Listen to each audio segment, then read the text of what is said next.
এ যেন বাংলার Lionel Messi. চাঁদপুরের মতলব উত্তর উপজেলার ৫.৫ আনি গ্রামের ধুলোমাখা পথে খালি পায়ে দৌড়ে বেড়াচ্ছে একটি শিশু। তার পায়ে পায়ে ঘুরছে একটি জীর্ণ ফুটবল। বয়সের তুলনায় বলটা অনেক বড়, কিন্তু তার পায়ের জাদুতে সেই বল যেন পোষা পায়রার মতো কথা শোনে। কখনো বল উঠে যাচ্ছে কাঁধে, পরক্ষণেই মাথায়, আবার কখনো পায়ে পায়ে ড্রিবলিং করে এগিয়ে চলেছে সে। এই বিস্ময় বালকের নাম সোহান, বয়স মাত্র ৫.৫ বছর। এলাকাবাসীর কাছে সে এখন চাঁদপুরের খুদে মেসি নামেই পরিচিত।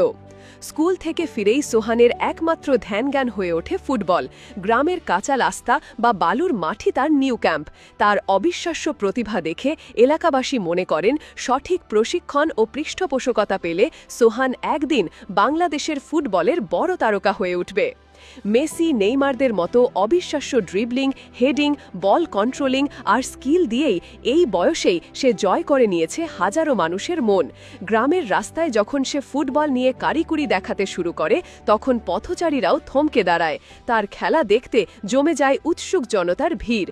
স্থানীয় এক বাসিন্দা বলেন, ওর চেয়ে বলের ওজনই বেশি হবে। এই বয়সে এমন খেলা আমি জীবনেও দেখিনি। ছেলেটা পুরোপুরি ব্যতিক্রম। এই প্রতিভার পেছনের গল্পটা স্বপ্নের। সোহানের বাবা সোহেল প্রধান একজন সাধারণ সাইকেল মেকানিক।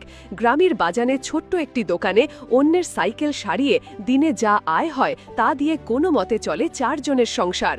ছোট্ট একটি টিন শেড ঘরেই তাদের বাস। আর্থিক অনটনের কারণে ছেলের জন্য এক জোড়া ভালো ফুটবল বুট কিনে দেওয়ার সামর্থ্য হয়নি বাবার, তাই খালি পায়েই চলে সোহানের ফুটবল সাধনা। কিন্তু দারিদ্র্য সোহেল প্রধানের স্বপ্নকে দমাতে পারেনি। তিনি নিজেই ছেলের প্রথম কোচ। ফুটবলের প্রতি নিজের ভালোবাসা থেকেই তিনি ছেলেকে বিশ্বসেরা খেলোয়াড় হিসেবে দেখতে চান। প্রতিদিন ভোরে নিয়ম করে আদরের সন্তানকে নিয়ে মাঠে নেমে পড়েন তিনি। ফুটবল খেলার যাবতীয় কৌশল, হেডিং, ড্রিবলিং, বল রিসিভিং সবকিছুই তিনি পরম যত্নে শেখান।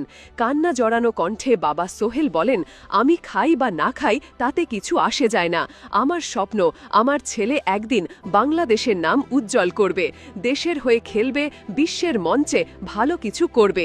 এই আশা নিয়েই আমি ওকে খেলা শেখাই।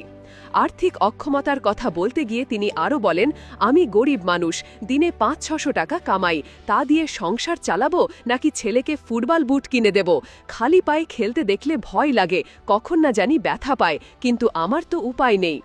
সরকারের বা কোনো সহৃদয় ব্যক্তির সহযোগিতা পেলে ছেলের প্রতিভাকে সঠিক পথে এগিয়ে নিয়ে যেতে পারবেন বলে তিনি বিশ্বাস করেন। সোহানের চোখও আকাশ ছোঁয়ার স্বপ্ন দেখে। বড় হয়ে কি হতে চাও? এই প্রশ্নের জবাবে